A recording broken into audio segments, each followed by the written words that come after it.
Welcome to the Holistic Health Show, where the worlds of science and spirituality converge to illuminate a path towards total well-being. Join us as we embark on a journey to bridge the gap between Western medicine and complementary therapies. Hello, everyone. Welcome back to the Holistic Health Show. Today on the show, we have Natelle Murphy, who is a qualifying registered psychotherapist at Rooted and Rising Psychotherapy. Today, we're going to discuss society's current thinking on trauma and some of the treatment approaches. Natelle, thank you so much for joining me on the show today. What I'd love for you to do is jump right in. Tell us just a little bit about yourself and what it is you do.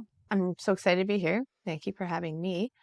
I am starting my clinical practicum, which is the last thing before I get my master's of arts and counseling and psychology. And I guess I chose this field because I truly love connection, and helping people feel is incredibly purposeful. It must have been quite a journey, and it's pretty exciting that you're nearly at the end. Yeah, I am excited. I'm just getting my first few clients now, and getting that first practical experience, which it's been very interesting. Natelle, I wonder, can you tell us just a little bit about what exactly is psychotherapy? So, psychotherapy, well, in Canada, psychotherapy is like the offering of therapy without, say, mostly without diagnosis, which would fall under psychiatry. So, what this looks like, what I practice, is we have 50 or 75-minute sessions where I sit down with my client and they tell me what they need, and we collaboratively create an approach that will help them address whatever it is they need to address. And a lot of times this looks like talk therapy. And then there's also some mindfulness, there's some restoring of clients' narratives. And sometimes we do things that are a little more body work, but it's a really wide range of interventions based in kind of, a lot of them do center around talking about their psychological state. I'm looking forward to getting into that a little more when we're talking about some of the treatment approaches. But I want to take us back and our listeners back to trauma.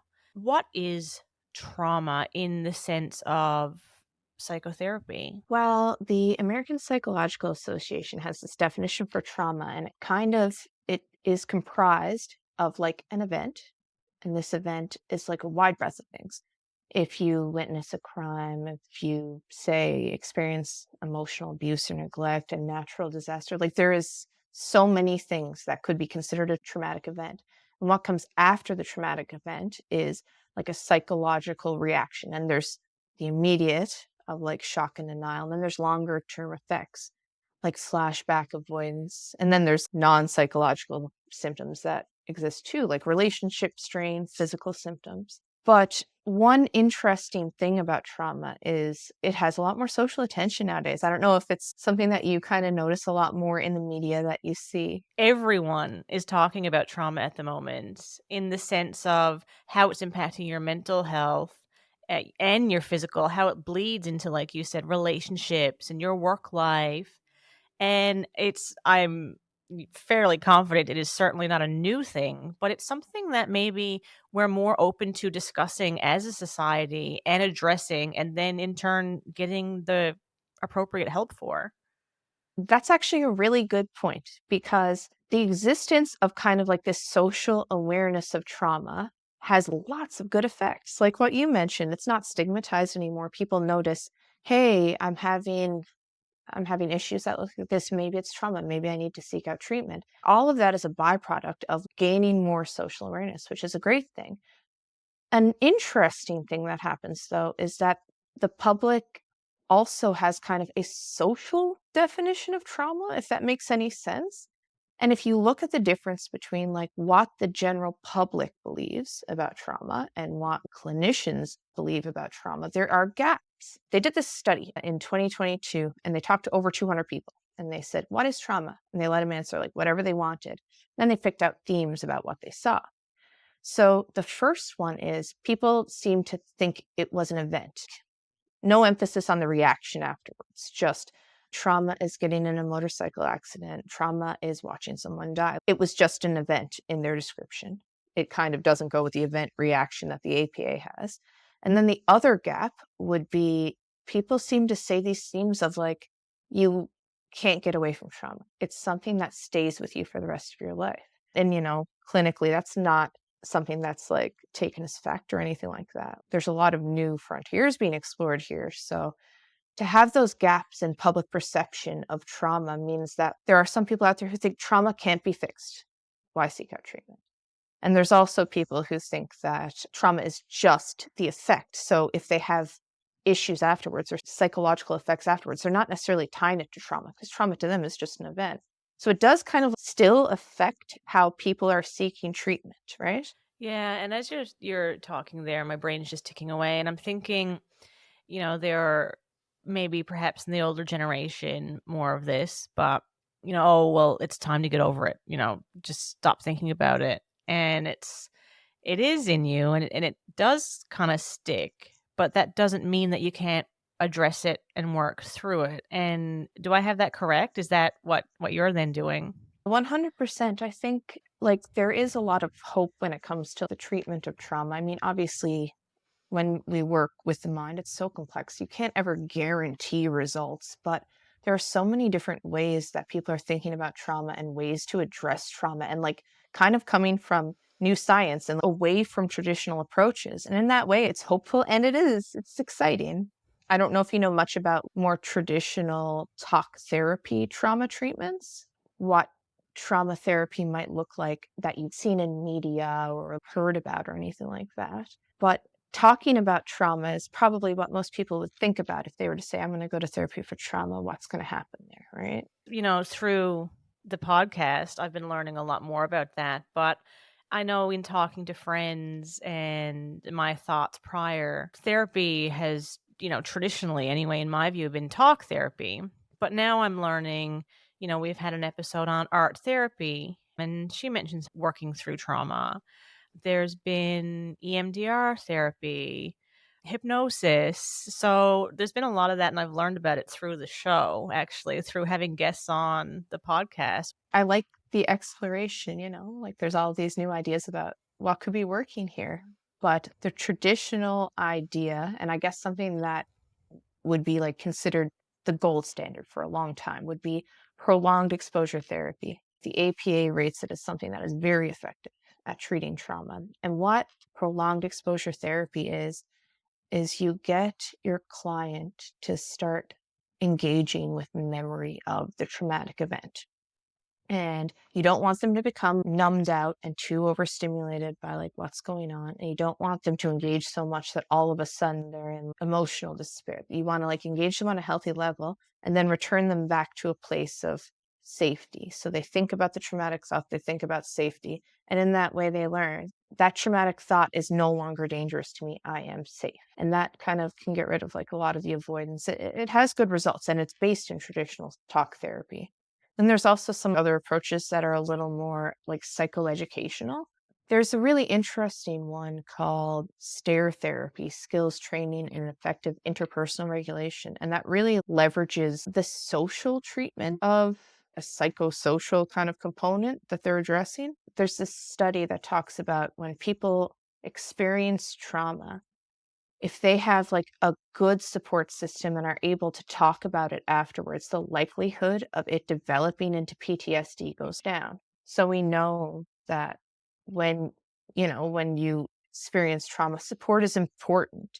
But we also know that when people have trauma, the relationships are something that are affected and they could be affected through a number of different ways. But like trauma has effects that like evolutionary are in reciprocal to like relation, like rest, digest, reproduce. That's all things that don't happen under trauma, right? So we know that trauma and relationships have this like, they're really interconnected.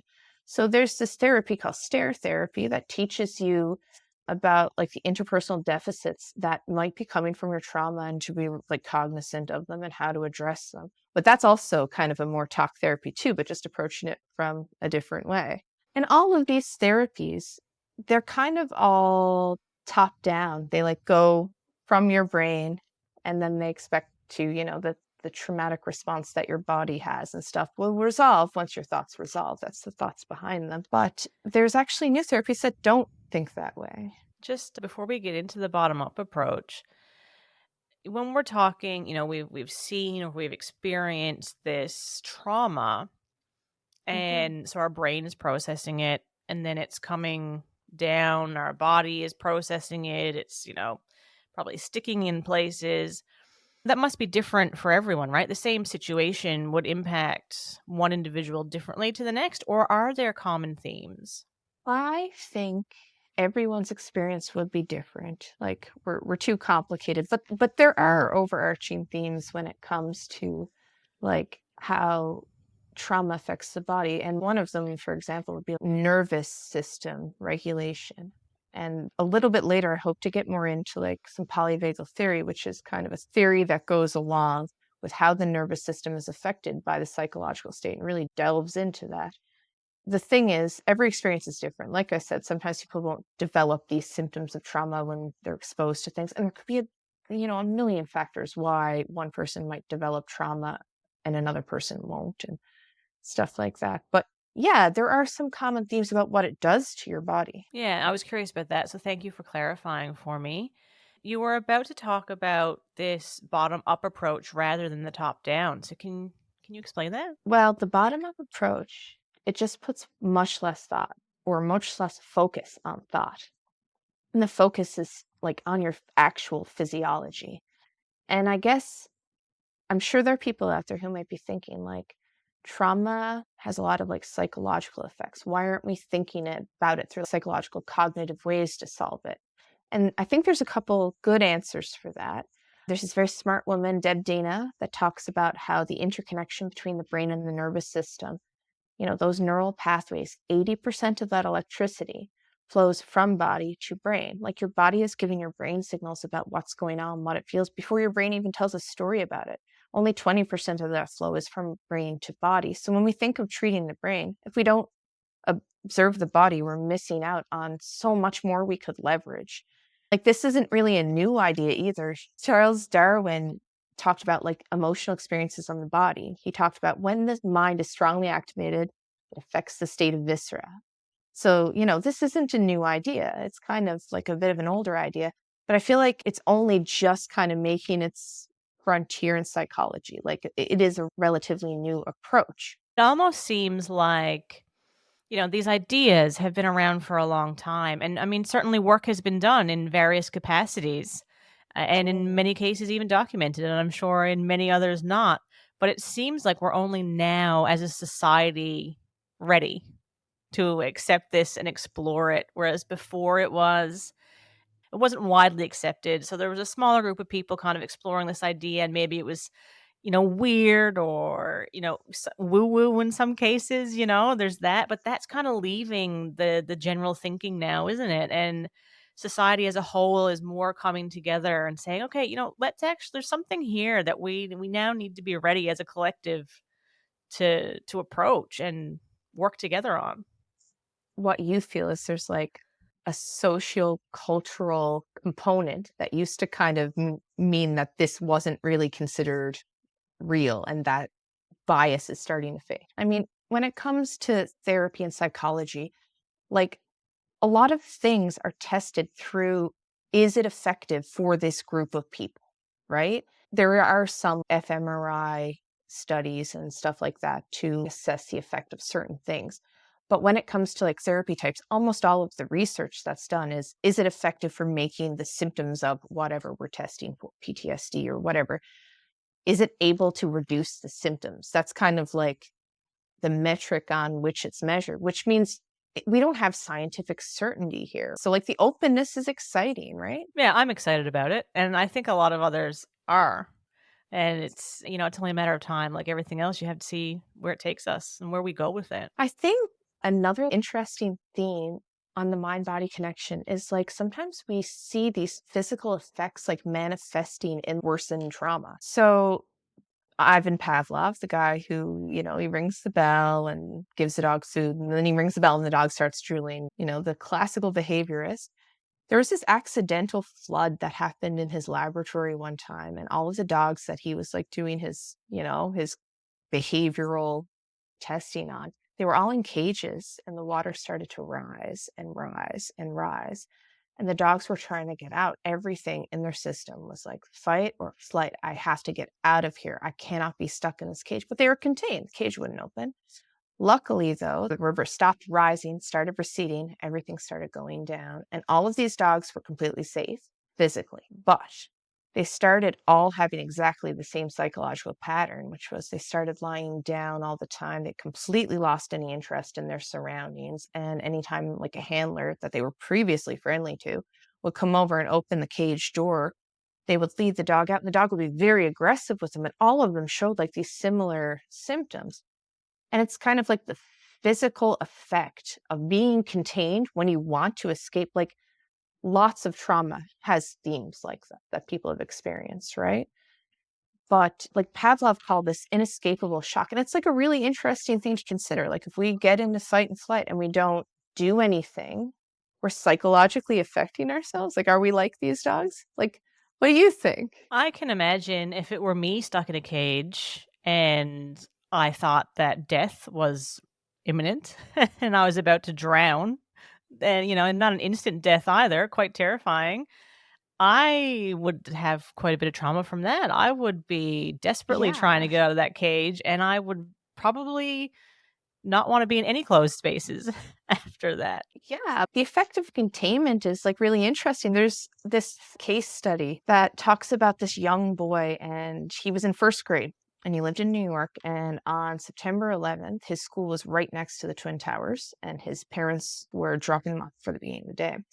And when the first plane hit, all of the parents who were, walking distance away turned around and said, "We got to go back. We got to like get our kids." They ran back in.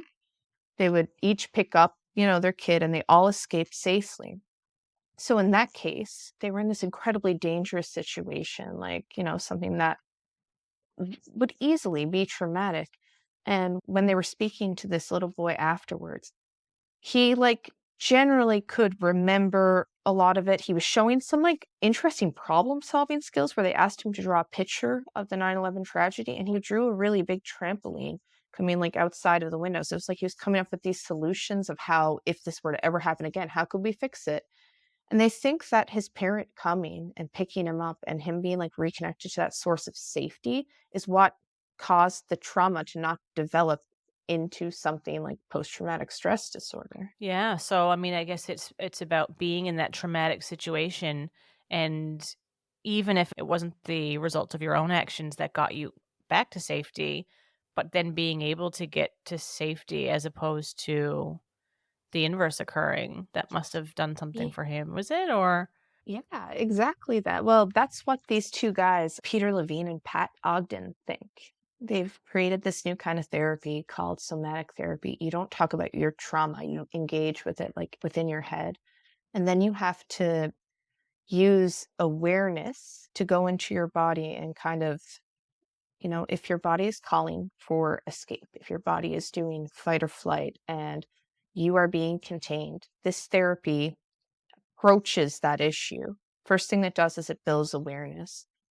And what you have to do is kind of like they suggest movement, like something like yoga or Tai Chi, like rhythmic movement where you can tell where your body is in space, but also gain awareness of your internal viscera, like your heartbeat, to first get into an awareness of that. And then he describes this thing called pendulation, Levine does. And pendulation is you start to engage a little with like the traumatic thought. And you try and identify, because using that gained awareness from the first step, where you feel the trauma and what the physical effects of the trauma are. And you kind of go into an intensity and out of an intensity to like kind of assure your body it's safe. And you build up a tolerance to having that physical reaction to trauma.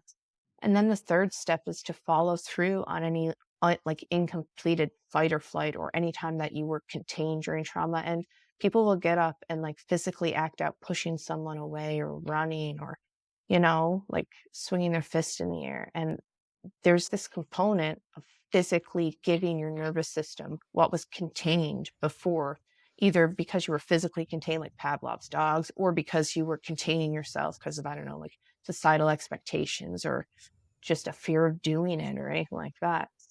So it's completely bottom up. It goes right to the body. There's like hardly any cognition involved with it. It makes sense to me as you're explaining it. And just this idea of moving through those actions of what you would have done, it gives your body that, I don't know, release, or it allows your body to tell your brain, okay, yes, I can do this if I should find myself in the situation again. Or yeah, it's incredibly interesting. I'm As we continue, and it's the same with, every episode, the brain to me is just phenomenal, and I'd love if we could understand it just a little bit more and the mind body connection. We're not quite there yet, but this is helping, and it's very exciting. All of these new approaches to me, like, I love that the door is open for them, like you said. And I also like that kind of like that socio-cultural stigmas that you mentioned earlier is going down a bit more because, it's interesting food for thought. But I guess to continue from the escaping and that being something that your body needs, like there's some theory that kind of approaches thinking about that. This guy, Stephen Porges, he created it, and it's this theory about how like the autonomic nervous system operates, and it's named after like a large nerve that runs down your body, the vagus nerve. And there's kind of three principles to it. There's hierarchy, neuroception, and co-regulation. And hierarchy describes just the three states that your nervous system can be in. So the first one is ventral. It's like safety, regulation, rest, and digest. Like when we spoke earlier about Darwin's requirements for like reproduction and stuff like that, that's a ventral state. Then the next state is sympathetic. It's what you might call like your fight or flight response. Like your cortisol increases, your adrenaline increases, your body is like ready to mobilize. And then there's another state that is called dorsal, which is like a nervous system collapse. And that's kind of like a lower energy state where like you cannot sustain that fight or flight energy anymore. And you just, there's like some dissociation. There's like a shutdown of the nervous system when it kind of gets to that point. So that's the hierarchy of how your nervous system can exist in any state. And there's also neuroception, and it's how like the nervous system collects information, which is like it's largely subconscious, and it could be from inside the body or outside the body. So like if your breathing changes and your body's like, oh, okay, that's like neuroception is like the interpretation of that. But then there's also kind of like micro expressions and things coming from your environment that your body is perceiving too, that might not also be conscious thought. So that's the idea of neuroception. And then the other idea that's in it is co-regulation, which is like if me and you are here in the same state, looking at each other, and you can notice certain things about me, like micro expressions and little indicators that I am completely relaxed right now. Your nervous system also has a tendency to relax. We relax in relation to other people. One interesting thing about co-regulation is like this polyvagal theory extends to all animals. So co-regulation could be possible with like your cat, right? It's like feeding off each other's energy, isn't it? And you get that a lot. If you walk into a room, and I hope this is where you're going, but if you walk into a room and everyone's kind of just like hyper and you've just been in this relaxed state, you're going to notice that and then kind of, feed off of their energy. And I know that that's, probably an extreme example, but just to kind of highlight the point. And it brings me to think a lot of people, and I don't know where or in what context I've heard this, but sometimes I've even noticed myself doing it when you're sitting with someone or a group of people, and then you end up mirroring them, the way they're sitting or their posture. Or is that sort of on the same page as what you're talking about here? Or Maybe certain polyvagal states would be related to certain kinds of body language. Like, if you are co-regulating with someone, you're both very calm, maybe you are more likely to relax. I don't know if there's an exact connection between typical types of maybe that's something in like the sociological realm where people tend to imitate each other. And I think there is like maybe a little basis in polyvagal theory, but I feel like it's a lot more about noticing it. Like if you were in a situation that's dangerous, noticing like very small changes to your environment is like very adaptive. You know what I mean? Like noticing like a change in somebody, you might say, oh, they think something is dangerous. I should be on guard too. Or let's just say you start to feel, I don't know, like the air before a storm or something. Like all of this could be information that's like coming in to tell you, how worried should I be right now? How activated should my body be right now? So, like, maybe there is a connection here, but I think it's a lot more about the state of your nervous system than the state of your body, but they're interconnected. Yeah, and another thing that comes to my mind is you see, if you're watching reels on whatever social platform, sometimes you'll see, like, there's one that comes to mind that's this dad holding a baby and he knocks the door behind the baby's head and then goes to the baby, "Oh, I'm sorry I hurt you. Are you okay?" But he actually hit the door with his hand, and then so the baby starts crying. Yeah, no, we're picking up so many cues. Yeah, or another case, it's about, how you react impacts how your children will react. And so this another one, there's this toddler fell down and the mother or the woman in the video just said, "Oh, that's okay," and started laughing. And so the baby got up and was like, "Oh, look at me. I made a mistake," kind of thing, instead of crying. And so this is what I'm thinking about when it's just picking up on those cues and the reaction of others. Yeah, and I think like co-regulation for children is like a really interesting idea because babies are so soothed by like their mother's touch and hugging, and it helps their nervous system to regulate. So like people always say that co-regulation is like so important for babies. But I think an interesting thing when we consider just regulation in general is regulation sounds so positive, right? Like when you hear all this, the hierarchy of the polyvagal theory, you might say, okay, well, I want to be in ventral all the time, rest, digest, be calm. And I think to think that that is your goal is not like to consider your nervous system fairly. We're meant to take action sometimes. We're meant to get more activated sometimes. So our goal shouldn't be to always be calm, be in like a ventral vagal complex. What we want to do is be able to recognize our body as we move through each of these states, and then be able to regulate ourselves and like have some control over it. So it's not that we want to always be, ventral vagal, rest and digest. It's that we want flexibility. And that's like the sign of a healthy nervous system. And like, I think one of the most hopeful things is there are people out there who live like very trauma saturated lives and they've had their nervous system activated a lot. But I think the fact that like regulation is such a focus of like the polyvagal theory, it gives a lot of hope that, it's something that you can work to achieve. And they talk a lot about how like reconnection with the body is one of the best ways to, kind of be more in control. And there's like exercises. And I think a lot of these exercises approach regulation from like a bottom up way, and they're based around like biological embodied experiments. And like one exercise that I could ask you to do is like, can you think of a moment today where you felt like in a ventral vagal state, like calm, rest, and digest? Yep.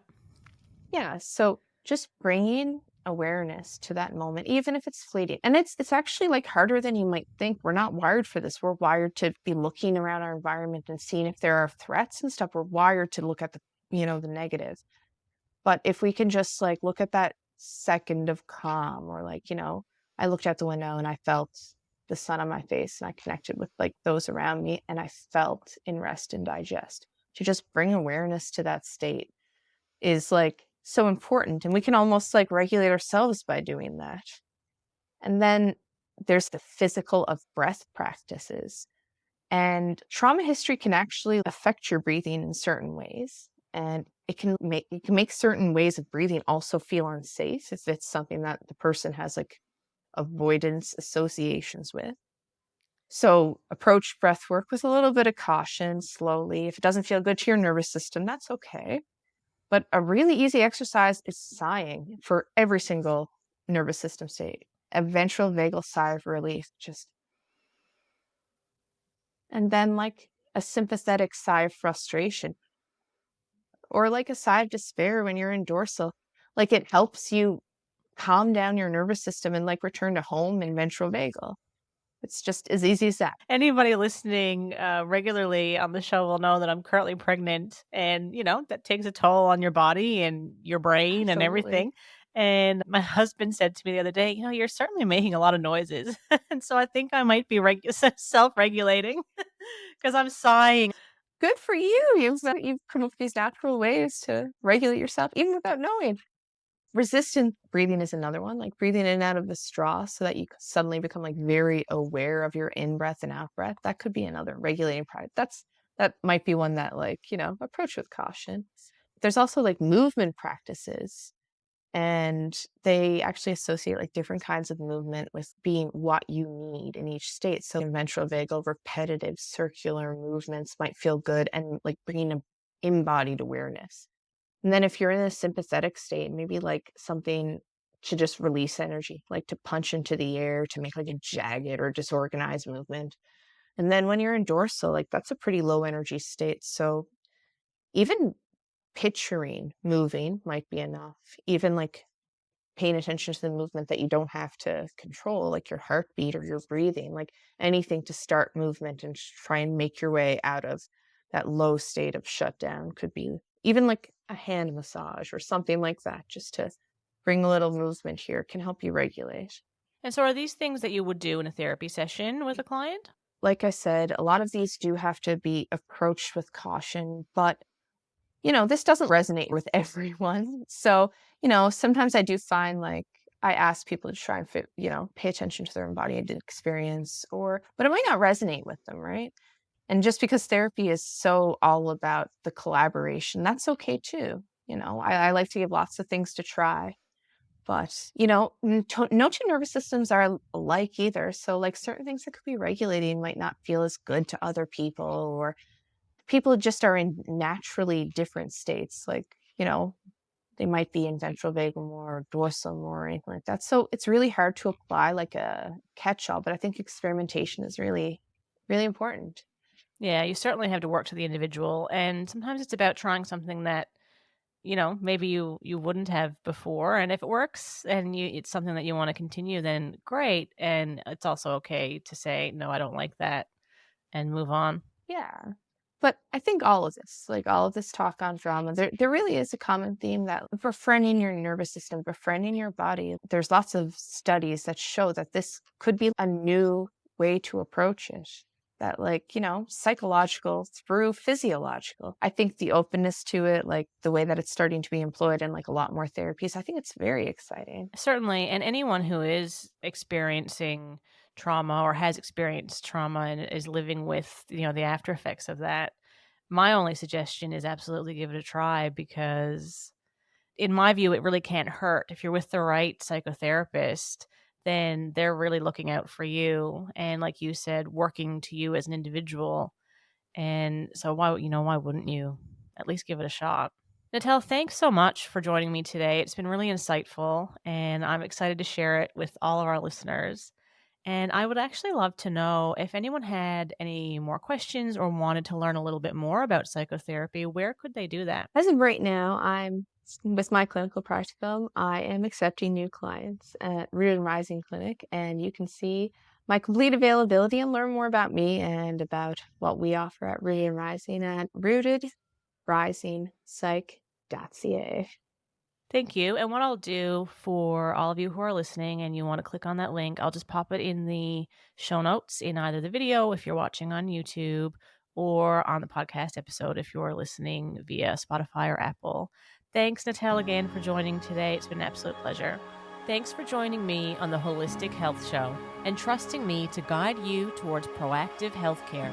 If you enjoyed the episode, don't forget to subscribe now on your favorite podcast platform and get ready to embark on an incredible journey toward holistic wellness. Until next time, be well and stay holistic.